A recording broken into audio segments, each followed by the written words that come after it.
guys, back in the garage again. This is probably 4 or 5 days after getting back from sick week, and immediately jumping back into things, just trying to get ready for the rest of this coming season. Couple of the things we're working on. I don't believe my clutch slipper was working properly, and that's why I had some of the problems that I did at South Georgia for sick week. So what I've got in the works is I'm going to be adding a clutch pressure sensor, so we can better monitor what's going on there. And yeah, I want to make sure the slipper is working the way it should before I even go to the track again. Just because I broke a lot of stuff not knowing. And the prep down here or up here is a little different than it was down there. Our just normal test and tune prep. But still, I just want to make sure it's good to go. I've got the trans pulled apart. This is the trans that ended up kind of screwing us. It was in the car for all the wheel hop, right? Day one testing, the first pass, I had a bunch of wheel hop. But basically the first 3 passes I made down there had a bunch of wheel hop. And then I got something figured out for 2 passes, which was me just using my left foot to slip the clutch. Then day one of sick week, I must have come off the clutch a little too quick with my left foot and caused some more wheel hop. And it ended up, I've got the pieces over here. So this and this was our second axle that broke while we were at South Georgia. And the reason that one looks even worse is because it broke off inside of the diff, which I've got sitting over here. We couldn't get it out at the track. We had to wait till I got home and use a press, and we were able to get it out. So, whenever we broke it off inside of the diff and determined we couldn't get it out, I threw this factory diff. I brought a spare diff. I brought basically a whole spare trans without the case. Swapped the diffs out. And when we went to mate the case back together, it just was not going. We could not get the snap ring here seated. We split the case twice just to make sure we had everything right. Everything was right. I'm starting to wonder if maybe this input shaft that was in the transmission is bent. Maybe the counter shaft is bent. I'm not sure. I'm going to clean everything up, put everything that was on that input shaft onto this input shaft, and see if everything's happy. I put the counter shaft in by itself and the snap ring seated. Took it apart, put the input shaft fully assembled and the case seated. But whenever they're together and even just sitting here in the trans and you spin them, there's areas where like half of the rotation it wants to kind of get hung up. And it doesn't get hung up, it's harder to spin. So that is kind of making me think something's bent, something's out of spec.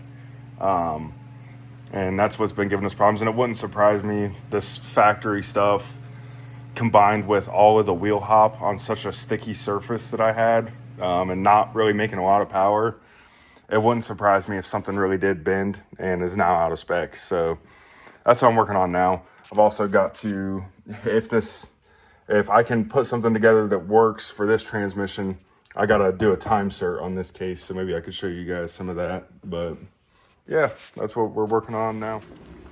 Alrighty guys, just a little update here. So I successfully put the time cert in. That was my first time doing that, and it actually went pretty good. I've got the cases sitting over here. I got the gasket surfaces clean, but I gotta clean a bunch of junk out of the cases before I go putting stuff together. I've got the diff over here.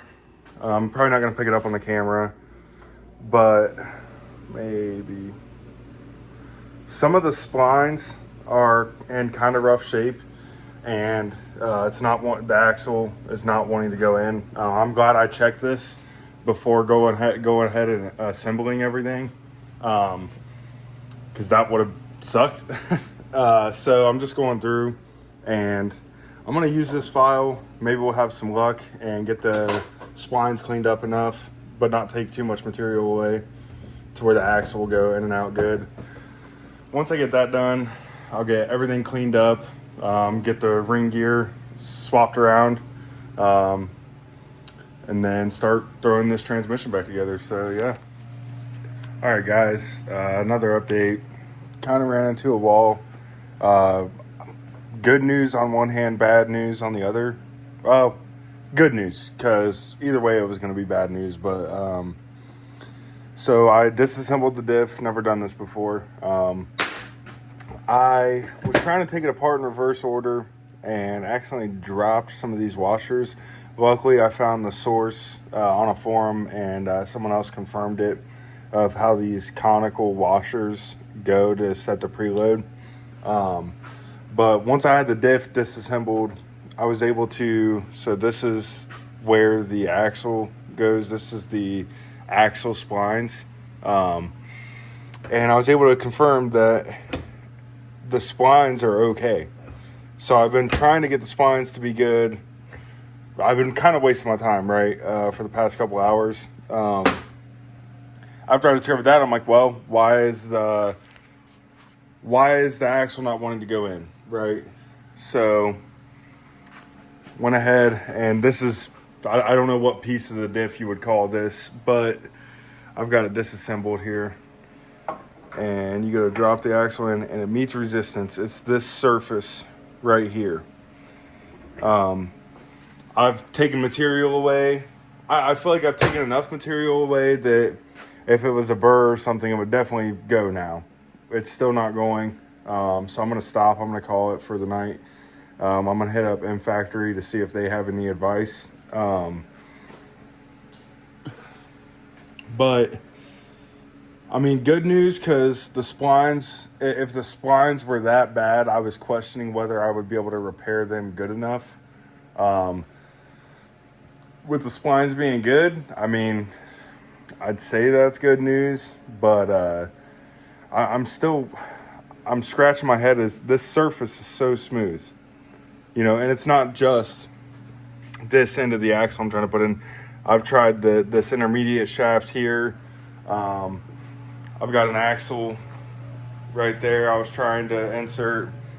So I've tried a few different things, and it's still getting hung up. So obviously it's the diff, or this piece that goes to the diff. That's just not panning out. So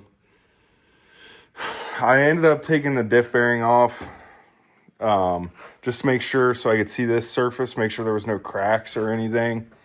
Because obviously if this was cracked, it'd be trash. But I don't see any cracks, so I don't know. Like I said, I think I got somewhere with this diff.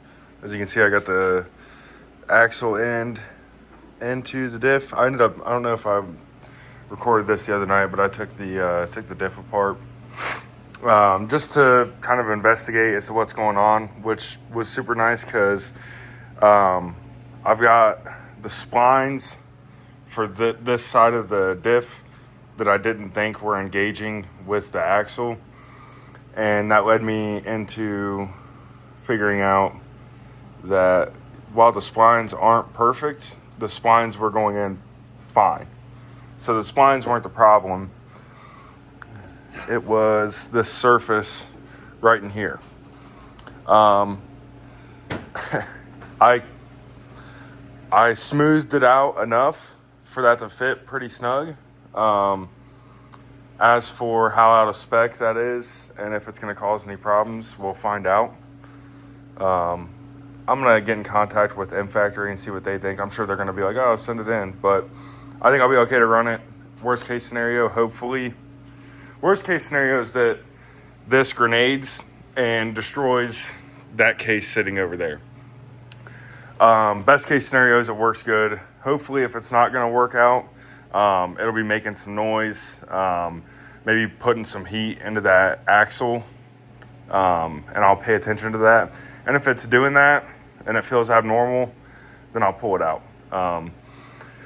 But it took a little while, and I was trying to be careful not to take too much material away, but we got it fitting good. So now that I got that sorted out, I'm going to do some organizing, get everything cleaned up, and then I'm going to assemble the input shaft and try to mate the case.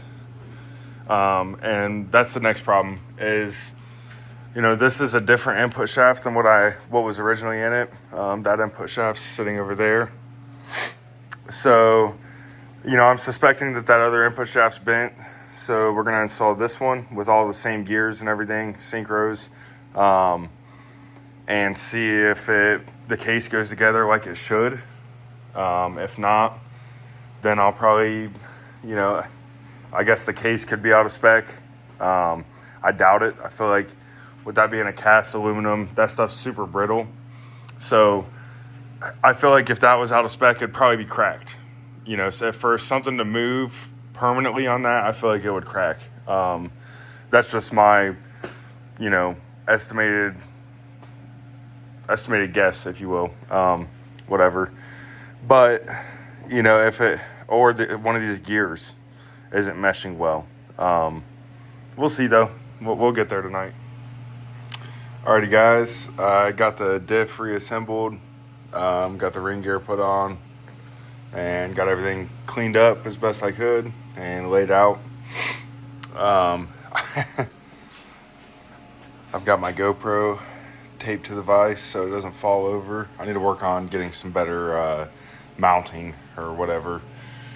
Gonna do a little time lapse of the assembly. Hopefully all goes well. Hopefully the cases go together smooth. I'm hoping the other input shaft is the fix. I'm gonna try to put it together. Well, I'm not gonna seal the gasket surface or anything until I know that it's gonna go together smooth and the input shaft's gonna spin freely and have basically no inplay. And then after that, I'll split the case again and then seal the surface, and it'll be good to go. So yeah.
All right, so another update.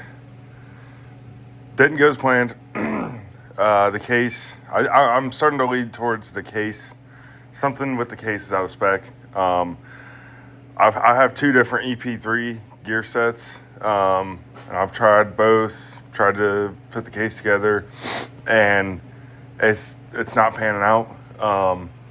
So the plan now is to go ahead and pull the transmission. This is a Type S transmission that Kyle and Devin from Nursing Garage brought to me at South Georgia day one of sick week.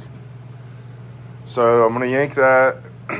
Then we'll get that pulled apart. I'm going to throw the EP3 stuff in this case and see if it goes together. If it goes together in that case, then that case is something's messed up with it, which is super unfortunate, because then that means I'm going to have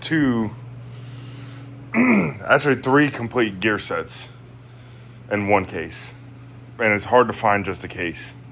So yeah, we'll see how that goes.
There's no denying what we want.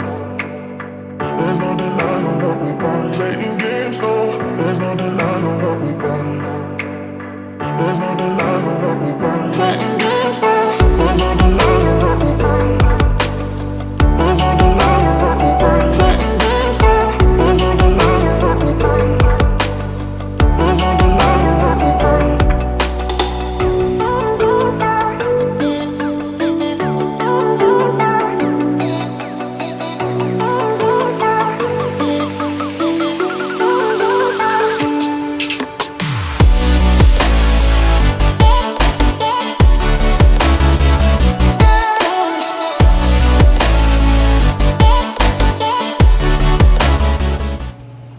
Alrighty, so we got the Type S trans out.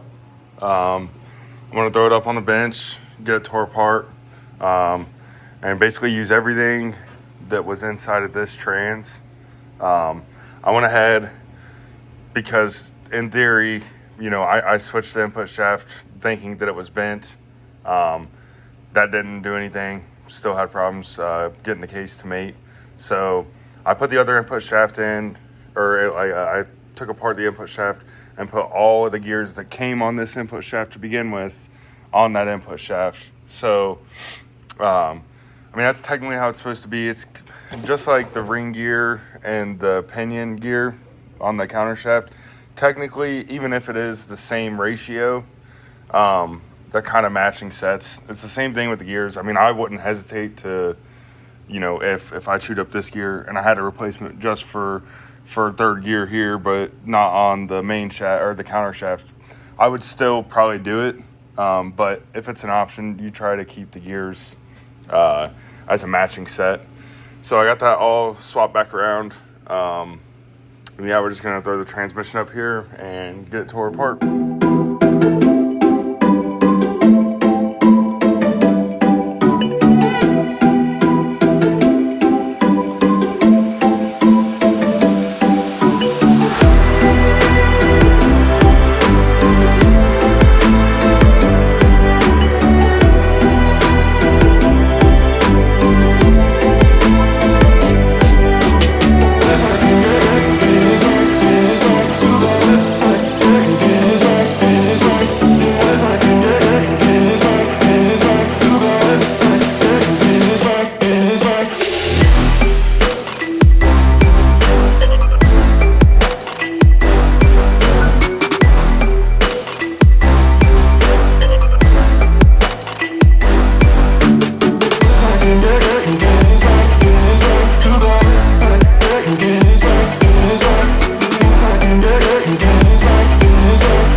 All right, so I got the Type S tranny apart, and I ran into, I don't want to call it a problem. I guess you could say it's a problem. I'm not upset about it. Whenever we got this transmission, it was like 4 in the morning. And I didn't really care whether it was 02, 04, or 05 to 06. And I wasn't aware of the final drive change, of the final drive change from 04 to 05. So the 02 to 04 is the 4.3. So it's got the bigger bearing for the countershaft. And my EP3 is a 4.7, which has a smaller bearing. So now I'm kind of trying to figure out, hang on, let me flip this camera around. So now I'm trying to figure out whether I want, because a while back I was really trying to go to a 4.3 final drive, just to make my fifth gear for cruising better, kind of knowing that I wanted to do some drag and drive stuff. The only problem I have with doing that is I run, my engine's a stock K24, and I don't rev it to the moon. I could rev it a little higher, but my biggest concern is with RPM drop and the torque range where this engine makes torque, and the fact that it's stock. I just want to make sure I'm not putting a combo together that's not going to work well and that's going to cause the engine to chuck a rod pretty quick. And with the 4.7, I'm already kind of worried about that because I've got a really small turbo that lights immediately. So, I get RPM drop. Let's say it drops to like 6,000 RPM. So like maybe for 500 to 1,000 RPM, like that's peak torque for the engine. And the turbo is immediately lighted all the way back up again to whatever boost I was at, before the gear change. So it's making a lot of power. And it feels great because it's making a lot of torque.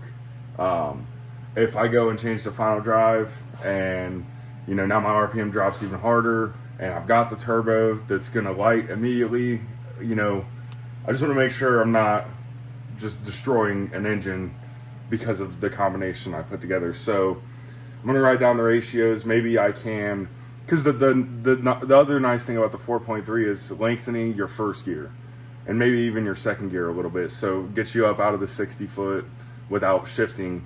So, that's nice. Maybe I could piece together a set that is, maybe a little bit shorter of a third and fourth. That would probably help a lot. But the other problem with that is, like, when you Frankenstein all this stuff together and I go out and I'm working on consistency and, collecting data, just trying to make the car super consistent, which is hard in a front wheel drive H-pattern manual car. But that's my goal. And, we break stuff. That's apparent after sick week. But stuff breaks. That's how this goes. I accepted that a long time ago. So if I go out and, break this trans, whatever it is, whether it's the case, the diff, some of the gears, okay, and I go and throw an EP3 gear set in it. Well, now my data is different, because I had a shorter third and fourth, but a longer first and second, and I had a 4.3. So like, the old adage, keep it simple, stupid, is kind of what I'm trying to take into consideration when I make this decision. So we'll see what I decide to do.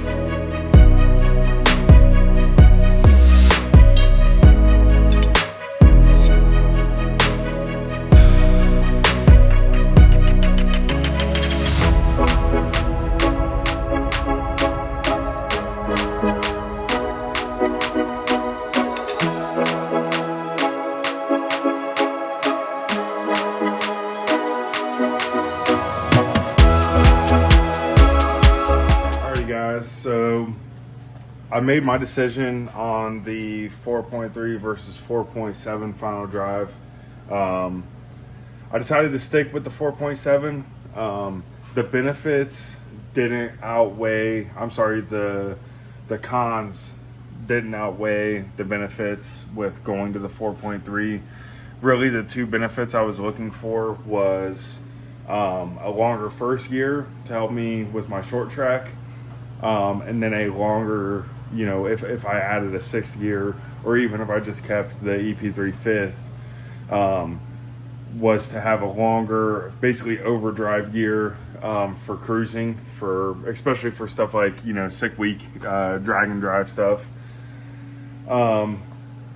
It would have definitely helped with the fifth or sixth gear, but it wouldn't have helped as much as I originally thought with the first gear.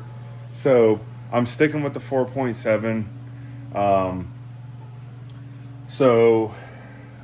And like I said, it was a surprise. I didn't realize the 02 to 04 Type S.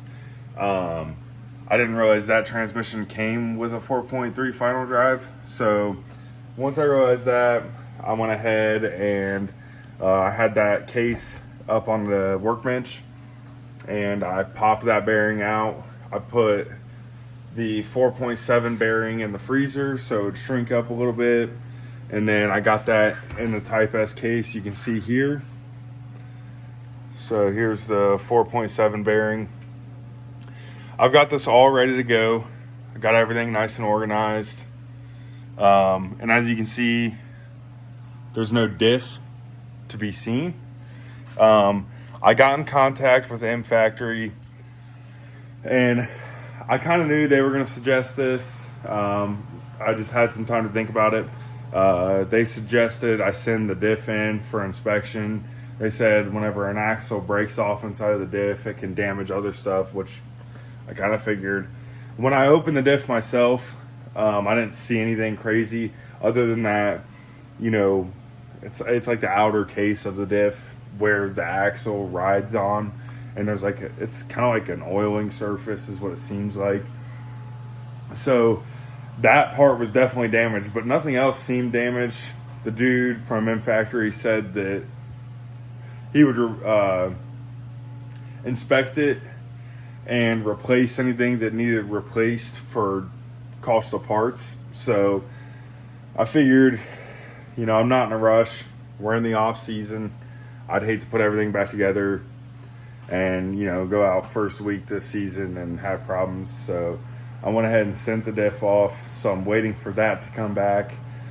Once that comes back, then I'll be reassembling everything. And then once I get everything reassembled and ensure that that's good to go, I'll get it thrown back in the car. So the only other thing I want to look at before I put the trans back on, I don't know if you can see it in the camera. There's obviously some damage here. I'll get down to where you can see it.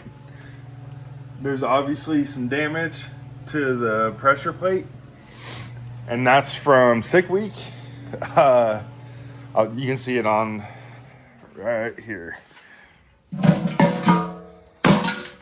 So it was rubbing on the case right there.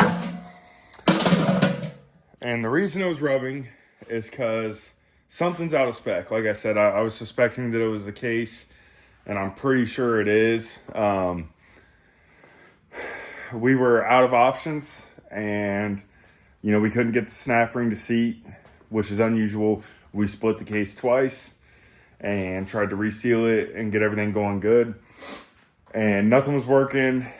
And it was freaking 9 o'clock at night. Everybody else had left to go to Bradenton, left for their 320-mile drive, and we were still at South Georgia. So we were like, screw it. Maybe we put the trans in the car and roll it, maybe drive it around low speed, and it'll help us seat that snap ring. That wasn't the case.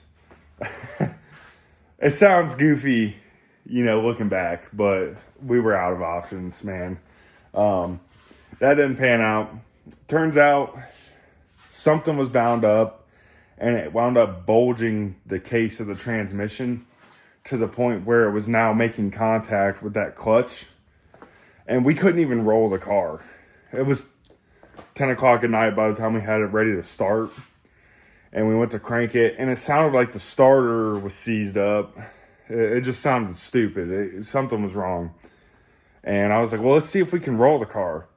We couldn't even roll the car. We tried rolling it in neutral with the clutch on, or with the clutch pressed in. It wouldn't even move, so that's obviously a problem. So that's whenever I was like, all right, we got to get a different transmission. So next step, I'm probably going to pull that clutch off, because I think that all of my problems leaving the line had to do with clutch control. Not the clutch itself, but my hydraulics and my tuning.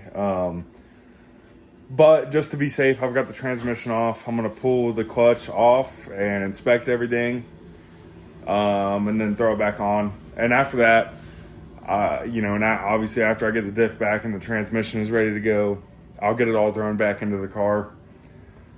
And then from there, it's a matter of figuring out what I got to do to control the clutch better. Because that was my only problem with sick week. So yeah, we'll pick back up whenever I get the diff back. Also, I might be trying to. I feel stupid for not recording anything during sick week. And I'd up at the last minute, I had been talking about it for a while before sick week, I'm gonna record. Up until the last minute, even at the last minute, I was like, I'm not gonna do any of that. Man, I was just so busy trying to get the car ready, get everything loaded up, and was nervous. Just wanted to do good, wanted everything to go right, and really wanted to finish the week, which we did. But I'm going to see if I can't come up with something, some form of content to post from sick week, whether it's me and my brother sit down and talk about the week, and maybe put a little, we have plenty of pictures and short videos of the drive. We didn't do anything cool with the track, but yeah, we'll see about that. Stay tuned for whenever I get the diff back, and we'll have this thing all thrown back together in the car. Don't forget to like, comment, and subscribe. See you guys later.